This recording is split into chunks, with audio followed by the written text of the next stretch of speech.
Good afternoon, everyone. It is 3 p.m. ET, and I am Hank Phillippi Ryan, and this is a super special edition of Crime Time. We have come on an hour earlier today to bring you the fabulous Lisa Gardner. Lisa Gardner is one of my dearest pals. I am her biggest fan in the planet, and I am so thrilled to be here today to chat with her about her marvelous brand new book, One Step Too Far. It is riveting. It is chilling. It is thrilling. Don't take my word for it. Take Kirkus, who gave it a star. Kirkus Reviews says terrifying, primal, and very, very tense. And then, in case you didn't get that, it goes on to say, read it with your heart in your throat, but read it. And I absolutely agree. Lisa, this is so brilliant. Was it as terrifying to write it as it was it terrifying as writing as it is to read it, is what I'm trying to say so unsuccessfully? Thank you, Hank. I don't know if it's terrifying to write it, but I'll say as a suspense novelist, I love it when my books are called terrifying. It makes me feel well done. Because what is terrifying? I mean, it's this human emotion and the suspense and the possibility of a bad thing around every corner. Yeah. Exactly. And it was fun to just, take these people, put them in the woods, and then just see what happens next. See what happens next is sort of like all of our lives right Yes, now. exactly. Your book came out, what, a week ago? How has launch been? It's been fabulous. It's been so much fun to come see readers and meet people through programs. This is the world we live in now. And I am such a huge fan of your Hank. We go back how many years now, but so it's a lot of fun to be here and, get to see a friend, get to play with our friends. Now we have virtual play dates. So. Virtual play dates. I love that. And I think we can't lose that. I think it's interesting how, people used to talk on the phone and they used to email, or they still do email. And that was sort of how we connected. But it seemed like, oh, I'll see her next week at the library, or I'll see her at a convention. And now, that isn't necessarily going to happen. And that's why, if I may take a moment, that's why we have A Mighty Blaze, which was started by the fabulous powerhouse team of Jenna Blum and Caroline Levitt, as you know, at the beginning of the pandemic, to keep us all together and keep us reading and keep us connected and keep us talking to each other and discovering new authors or new books by our already favorite authors, like the fabulous Lisa Gardner. And I see so many people here today. Look at the comments, Lisa. Here is Robin, and here is Sherry, and here is Gail and Bozena, and another Sherry saying, I read an arc and I couldn't put it down. I completely agree about that. Do you mind? Let me, ladies and gentlemen, give you a little quick bio about Lisa Gardner in case there is a possibility on the planet that you don't know who she is. But let me reiterate. Lisa Gardner, the #1 New York Times bestselling novelist, began her career in food service. But after catching her hair on fire numerous times, she took the hint and focused on writing instead. Good for you, good for us, good for your hair, good for all of us. A self-described research junkie, and you will see that in this book, she has transformed her interest in police procedure and criminal minds into a streak of internationally acclaimed novels published across some 30 countries. She's also had 4 books become TV movies and another one in the works, which we will talk about. You will not believe how cool this is. She lives in New Hampshire, where she spends her time with an assortment of canine companions. When not writing, she loves to hike, garden, snowshoe, and play cribbage. And you are at home now? Yes, I'm in the mountains of New Hampshire. It's a beautiful snowy day.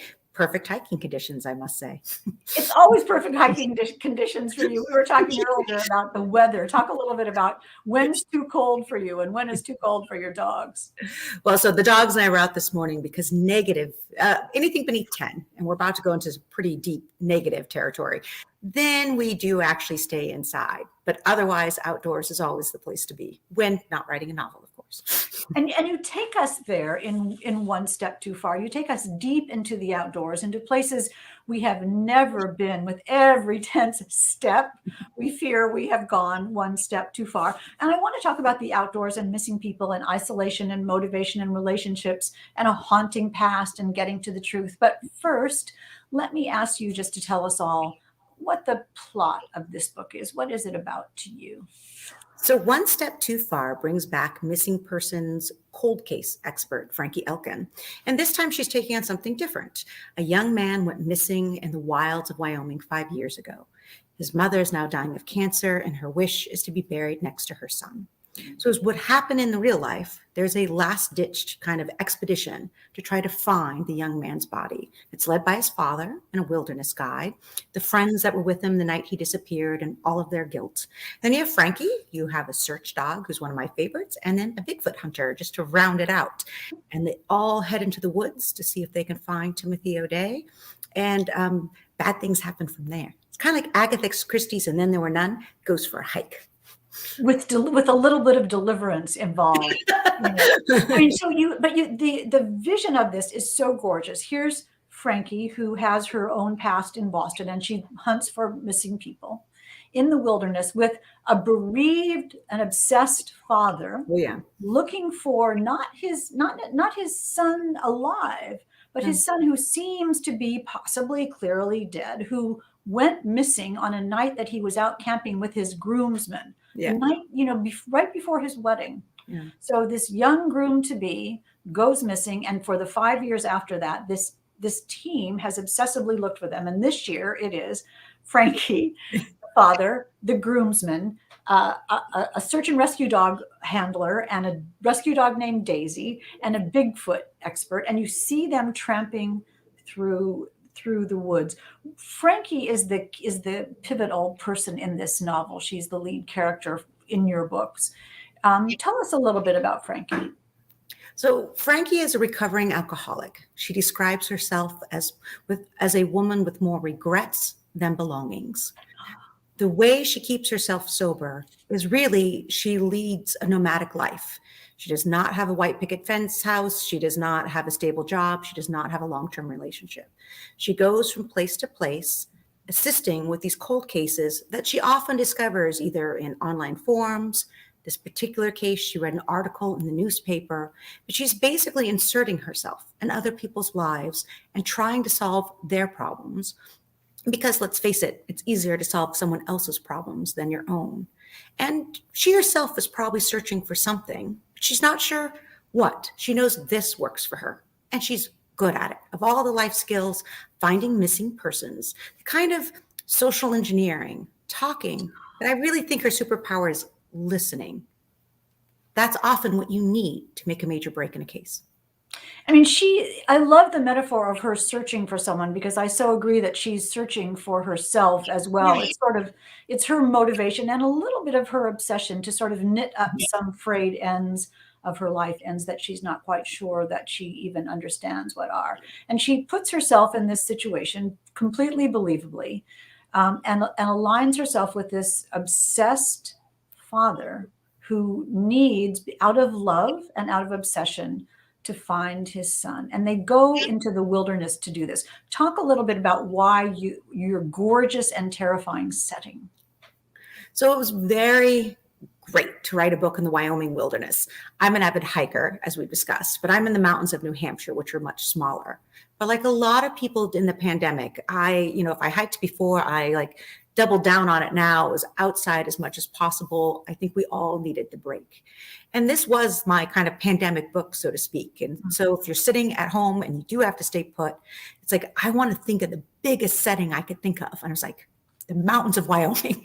I couldn't think of anything bigger than that. And there were grizzly bears, which was important. So it was escapism for me. And it was really interesting for Frankie, because she's not a hiker. She's not a camper. She's a great foil. You don't have to know anything about the great outdoors, because, Frankie's having to learn as she goes. This is kind of what she does. She has to adapt a lot, and she has to adapt fast, coming to terms with the wilderness and the strange group that's not a group. She quickly discovers there's a lot going on underneath the surface here. I mean, it's so wonderfully played about the group dynamics, but Frankie shows up completely fish out of water and completely unprepared to go into the woods. And we won't talk about it too much, but the way that she gets attached to the group and kitted out for the group is amazing, and how she draws on her self-reliance to keep going and her obsession. And I want to say hello. When I look over here, you all, I'm looking at all the people who are here. Sharon Bishop says, started reading this yesterday and already hooked. Sherry says, I read the first book starring Frankie and loved it. The fabulous Paula Mounier is here, and we know she's as well. And Nancy says, looking forward to reading it. So many comments today. Thank you. It's wonderful Thank you. to see you here. So One Step Too Far. I love the title because every step may be one step too far. And the father looking for his son in this sad, sad odyssey, heartbreaking journey. The obsession and the motivation of your characters. How did you develop that, and how did you give each one so personally a reason for doing what they're doing? I don't plan things out before I write. I'll be honest, the book kind of developed as it developed, and the characters too. But having said that, there's some things as a novelist I keep in mind. I think great suspense only works if you care about the characters, including, interesting enough, Timothy O'Day. I mean, this whole book is about discovering a young man that 5 years later, is probably going to be dead. So you need to find some way to get the reader invested. And so it was interesting because it's really an 8-character book, but Timothy O'Day really becomes the 9th character. And the other thing I do, because I don't know who did it, like I don't know when I start writing. So I know I have a cast of 8 going in the woods. And as big as the setting is, it's almost a closed door mystery. It's going to be one of these 8. So I have the incentive. Everyone needs to be compelling and interesting. So, we want to spend some time with them. But everyone's got to be flawed and have their demons too. Because at the end, you need the bad person to make sense as well. And kind of having that as an overall thought. And I think one of the themes and one of the power behind what Frankie does is it's not just finding the missing person. She's really working also for the living, for this poor father who can't sleep at night, not even being able to know what happened to his son, to these 3 groomsmen, college friends who went out to the woods, for a bachelor party weekend, so much fun, and their life basically halted 5 years ago. And the way this has haunted and destroyed the decisions they've made since. The need for closure we all have, and the need for answers, and oftentimes the need for forgiveness. So you kind of take all of that and you start crafting this search party, this very interesting search party headed into the woods. And if you just joined us, we're talking about the fabulous One Step Too Far, this riveting, chilling, sinister, unputdownable foray into the Wyoming wilderness, searching for maybe the body, possibly not, of a young man who went missing after a camping trip the week before his wedding.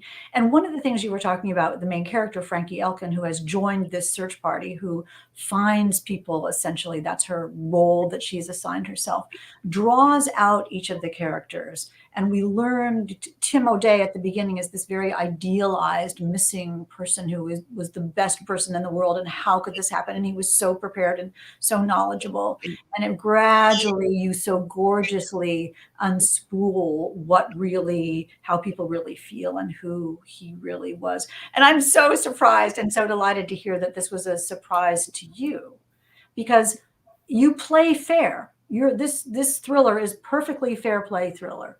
But we've learned to understand what might have happened. And survival plays such a role in this. How do you know so much about how to survive in the wilderness? So that was a lot of fun for me because I'm an avid hiker already. And then during the pandemic, I started hiking even more with a group of friends.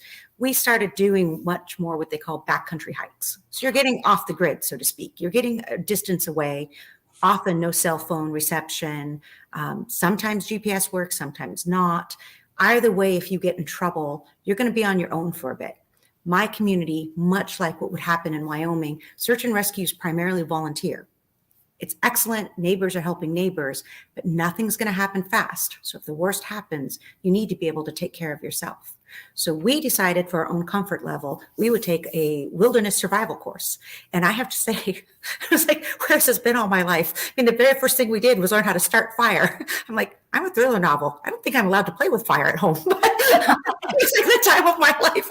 I think by lunchtime, I was like, the next book, this has to be a book.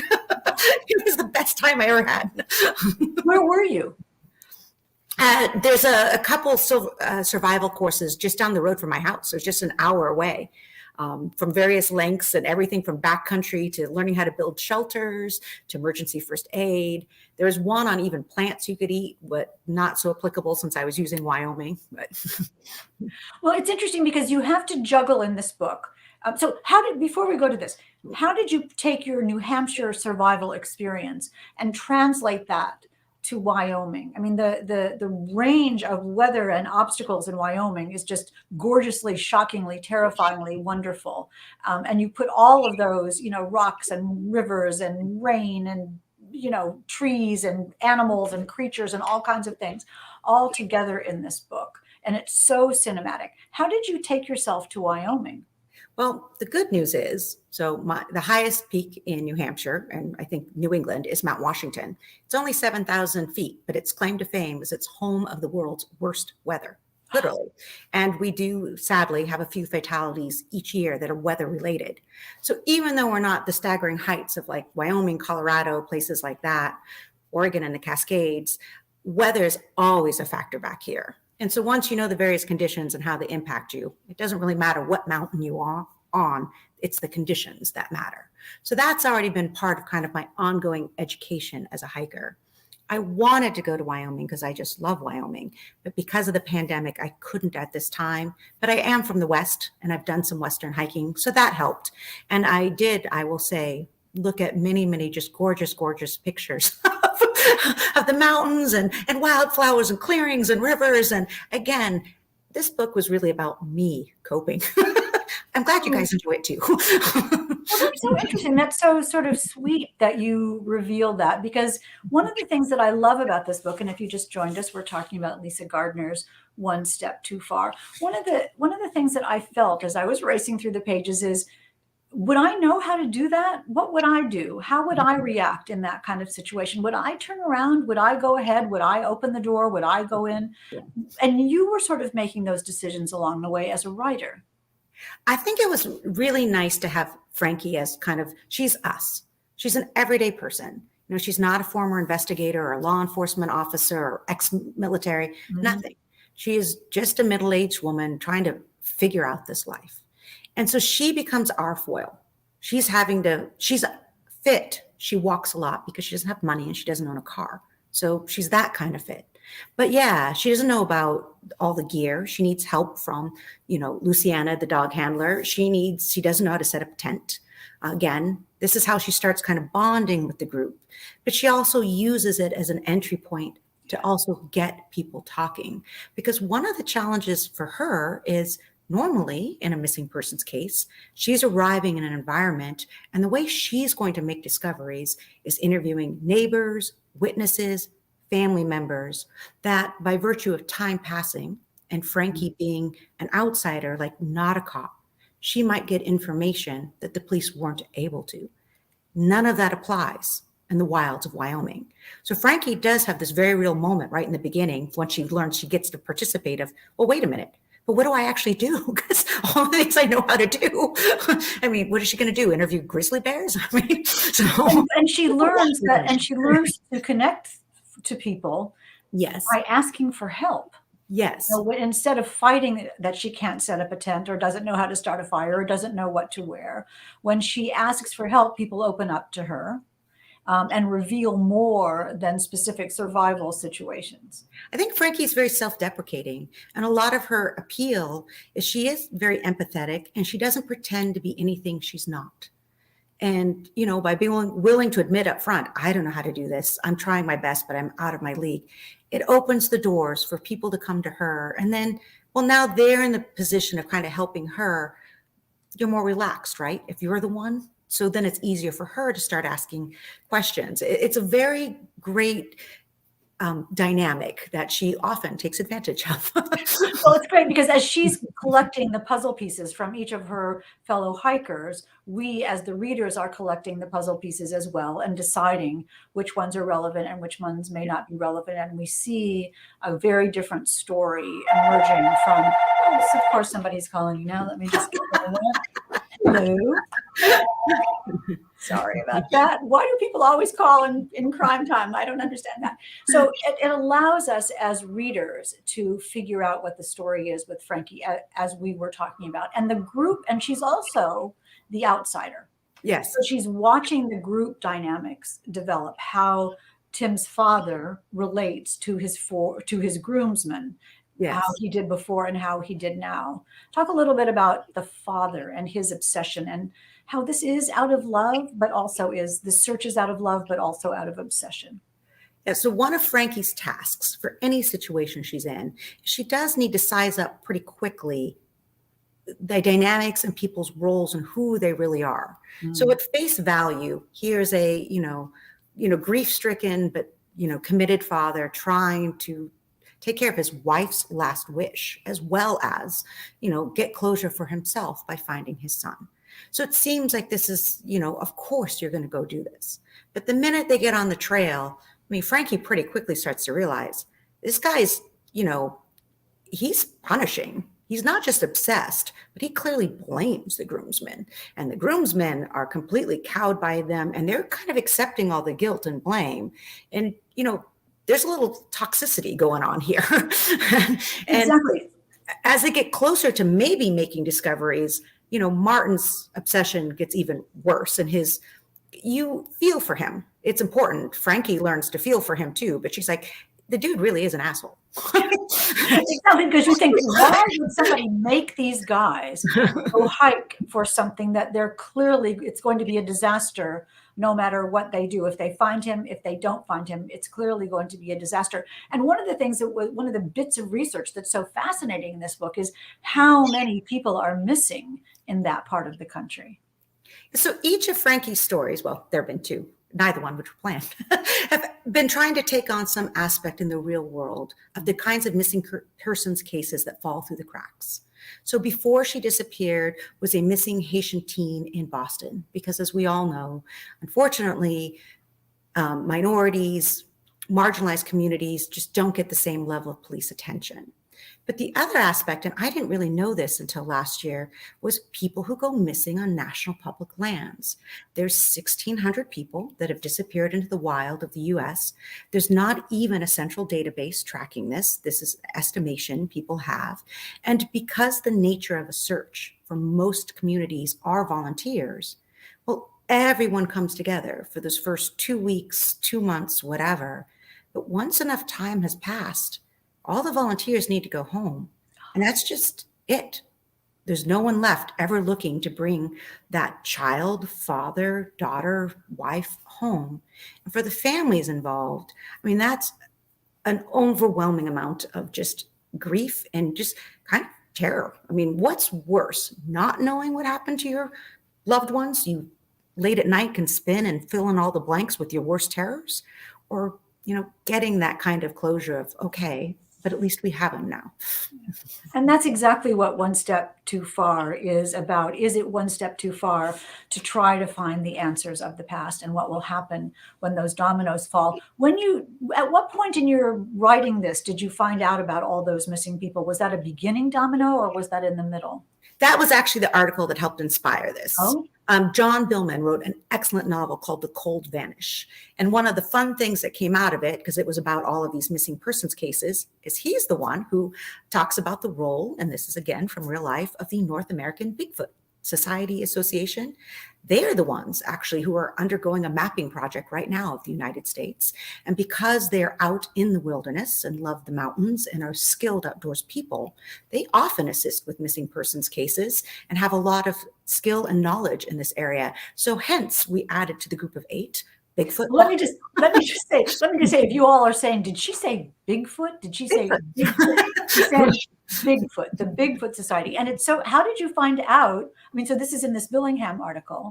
Yeah. This unlikely group of people is doing something interesting, but also very important. I know, I'm sure you learned this too, Hank, as a writer and as a reporter. It's the things we don't know that are often so fascinating. So I started this book going, okay, there's vanished people in the woods, and I know survival skills, and I love to hike. And I know there'll be a search dog, because I happen to be biased towards anything involving search dogs or working canines. And then it's like, oh, And apparently there's a Bigfoot hunter, which I did not even see that one coming when I started this idea. Oh, and it's so fascinating because he's lovely and we understand him.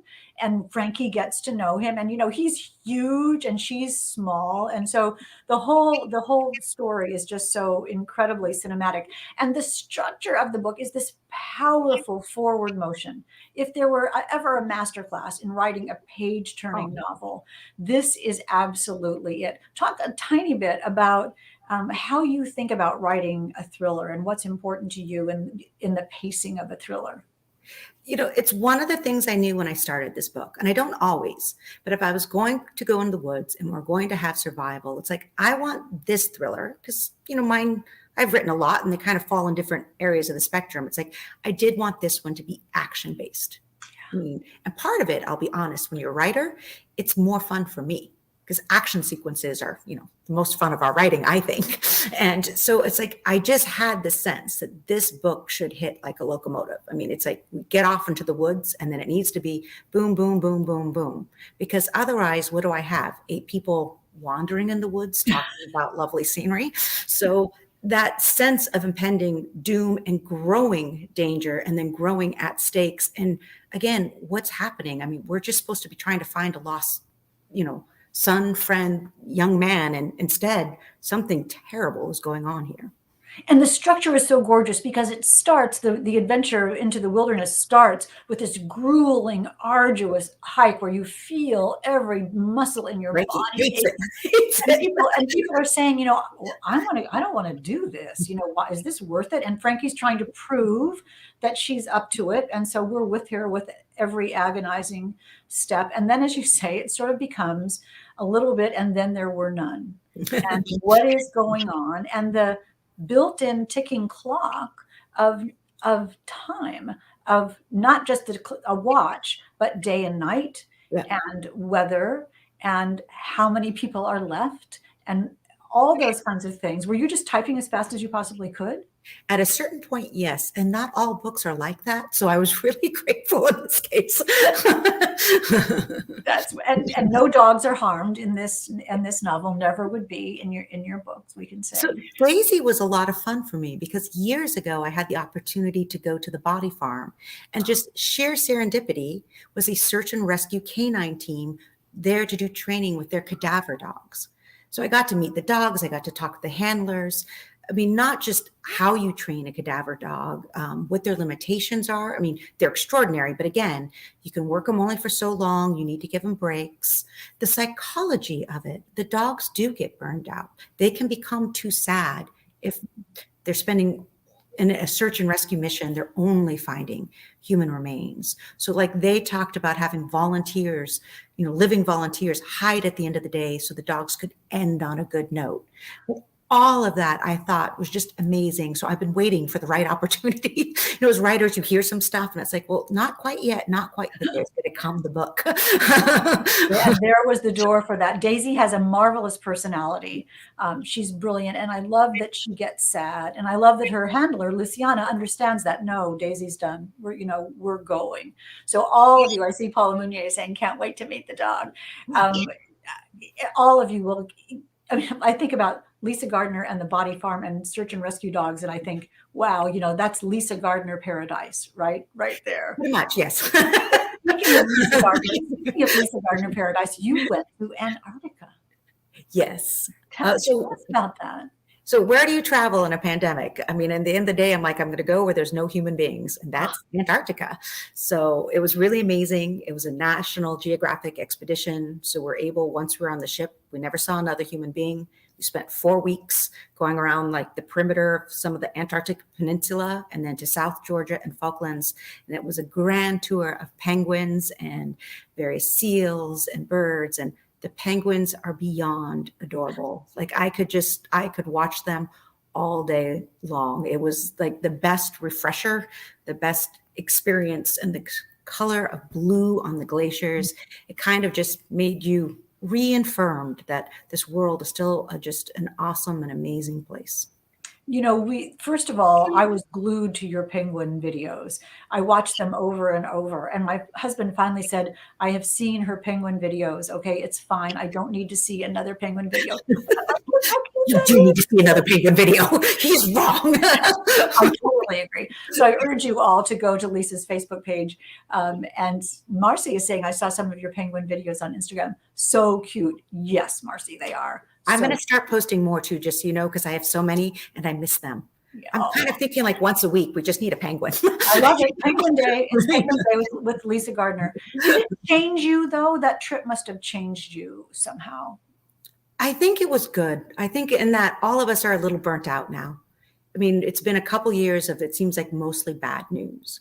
And I personally find nature not just healing, but you get your sense of wonder back and you get your sense of place. This planet's bigger than all of us. These penguins are more amazing than any of us. And it just kind of draws comfort again that, okay, I mean, Antarctica's been here a long time. These penguins have been here forever. They can do this. We can figure this out too. Oh, you're making me cry. You're making me cry. We're talking about One Step Too Far and Lisa Gardner's trip to Antarctica. And let me give my final question, and then we'll take some from the audience about this. Is set to be a television limited series with you tell the star. So it was very exciting last year when Before She Disappeared came out.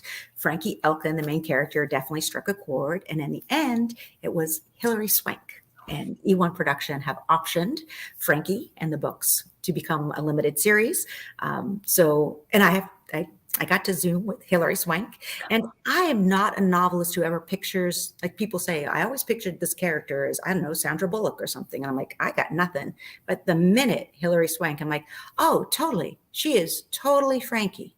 I mean, what a great, perfect, I mean, she's an amazing actress anyway, but you couldn't have asked for a better choice. I'm very, very excited. This is fabulous, and it just works so perfectly. And I have to tell you that as I was reading One Step Too Far, I'm now picturing Hilary Swank. She's tough and wiry. She's just perfect. She's tough and wiry and smart and nimble and just confident enough and just vulnerable enough. I absolutely cannot wait. I mean, I know how Hollywood is, and I know how these things we will all see. Yeah. But we're all sending you the crime time vibes for having this. I appreciate that. Thank you. They have never failed. Paula Munier is saying perfect casting. Bozania is saying wonderful news. Marie is saying exciting with about 27 exclamation marks. Hilary Swank. And Julie is saying Hilary is perfect. This is yes. Mighty Blaze is saying between the Penguins and Hilary Swank, Lisa's had a pretty good year. That's interesting, isn't it? Because we've had a pretty much terrible year. Yeah. Sometimes we just have to figure those couple things that made it work. Exactly. And those are two pretty great things, not to mention this pretty fabulous novel, One Step Too Far, which I urge you in about 15 minutes or 10 minutes to run right out and get. My job here at Crime Time is to make sure that your to be read piles get bigger and bigger and bigger. And this is one that you absolutely should add to that. I know we have questions for you. Do you have a couple of minutes to answer some reader questions? Absolutely. Great. Let's see the questions. Sherry, hey, welcome, Sherry. Do you have a favorite time or place to write? Oh, thank you, Sherry. So normally I write first thing in the morning.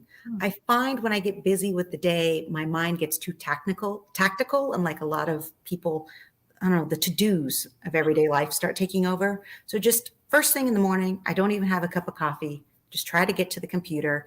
Before I could think better of it, get to work. I've heard writers talking about that there's no filter if you sit down at the computer first thing in the morning. Your brain is still sort of in this dream state where it's just, did you have that? That wouldn't work for me at all, I've got to tell you. But I have heard this. I am type A and I really like to check things off lists. Once I get started on that process, it's like the creativity's gone. Now and so it's hard to get back into the mode. So, and I don't know, there's something about, I'm an early morning person. So those gray hours of dawn that I think just kind of lend itself atmospherically to writing. Did you know that from the beginning when you started writing however many years ago? Oh, no. I mean, I've been a writer for 30 years. There's plenty of time where I could write only because those were the moments I had to write. I was a professional business consultant and still writing novels. And at that point, I had from 11 p.m. to 1 in the morning. I mean, that was the free time. So that's what I did. And that was not so easy for me. It's nice now to be able to write, on a schedule that works for me. Yes. But it was not always like that. Well, that shows your persistence and determination, and also your wild and great success. That's great. What was your favorite part of returning to this character, says the fabulous Catherine? I find Frankie interesting because not even I can define her. And I think that's when I start to write this book, I get to be in her shoes again. And I find her so candid and raw and searching. It's like by leaving this anti-life. And I think we're in this moment of time. We're all surrounded by images of what our lives should be. You should be on this vacation. You should be living in this kind of house. You should be buying this kind of dishwashing detergent, whatever it is. And Frankie is kind of refreshingly, she's out of all of that. She can't do it. She knows she can't do it. So she's just going to try to do what gets her through the day so she doesn't drink. And the simplicity of that and the way to be able to cut through all of the noise we're all surrounded by all the time, it means for a brief period of time, I get to cut out all of it as well. And I do really like that. I love how you handled her alcoholism with such respect. I thought that was important. I will admit early on in my career, I kind of did the more cliched alcoholic, the burnt out cop who drank too much or whatnot. And you never really see him dealing with it. It's like, either was or is, but in real life, recovery is active. It is ongoing. And for Frankie, it's an everyday choice she makes and she's aware of it. And she's also kind of doing this interesting thing to me where she's trying to take the fundamentals of her disease of being an addict, which is she is obsessive. She kind of needs to stay in motion and taking those aspects and now just trying to use them for good. She's going to have to obsess about something. So let's obsess about finding missing persons. I mean, you could say she's a dry drunk, though she herself would like to believe there's more to her than that. But certainly it's one of the things that contributes to this mission she's on. Well, it's all having her realize that she does have some power and focusing it for good, which is another reason we love Frankie so much. She was never meant to be a series character. Is that right? No, I'm not really good at this planning. I was actually not sure I was ever meant any of my series to be a series. Before she disappeared was just this great idea I had read about, of, again, real world people, everyday people becoming involved in cold cases. It's kind of almost like a trend we have going on right now as we get more access to information, people in their own homes thinking, well, I mean, if forensics was going to solve this, if the police were going to solve it, it would have been solved by now. So maybe me, someone just looking at facts differently, talking to people from a different point of view, maybe that makes the difference. So that inspired that book because it was a very particular instance. But then I did really fall in love with Frankie. And then I read about missing people in the woods, and I'm like, okay, here we go. You got the dog, you got the woods, you got survival, you got hiking.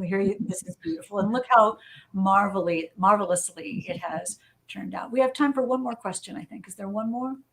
There are millions of the, Paula says, tell us about the dog you knew I'd ask. Paula writes the Mercy and Elvis series, which I highly recommend to all. I adore Paula Muniz's books in the Mercy and Elvis series, so you definitely should be reading them.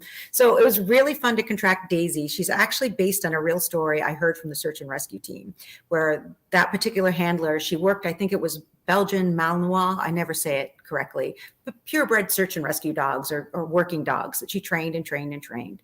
And one of the times when they were called, it might have been the Philippines or something, to work this mudslide, there was a stray that was hanging out. And so they started feeding the stray. And in the end, she and her partner brought the stray home to be a pet, and it turned out that dog became their top search and rescue dog. Kept showing up when they were searching, drilling the other dogs and doing training. And really, it's a desire to play and a desire to please are the two key things to making any working canine.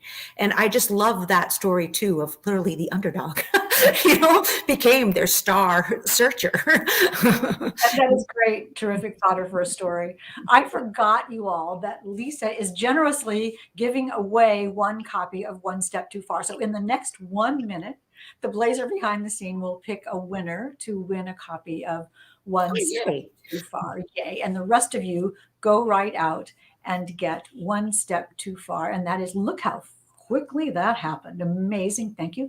And the winner is Nancy Reed Legowski. And congratulations. Congratulations, Nancy. We will get you this book. Yeah, Lisa, what do you think about that?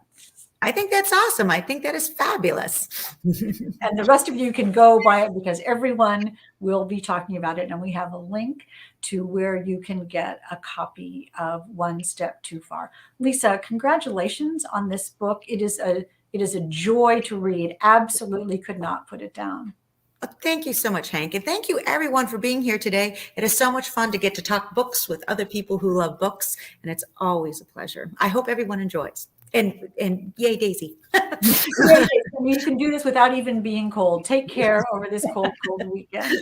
And we will see you next time. Let me quickly say before we close, coming up at 4 o'clock, look at this, talk about cold weather, the overnight guest by Heather Gudenkauf. Heather will be here in 20 minutes. So go get a cup of tea, go get a cup of coffee, go call your friends, come back and listen to the fabulous Heather Gudenkauf talk about the overnight guest. Meanwhile, we'll say goodbye and thank you. Ooh, did you hear that book just fell on the floor? Wham, right off my desk. Thank you to the fabulous Lisa Gardner and her One Step Too Far. Thank you, everyone. Have a great rest of your week. You too. Take care. Thank you.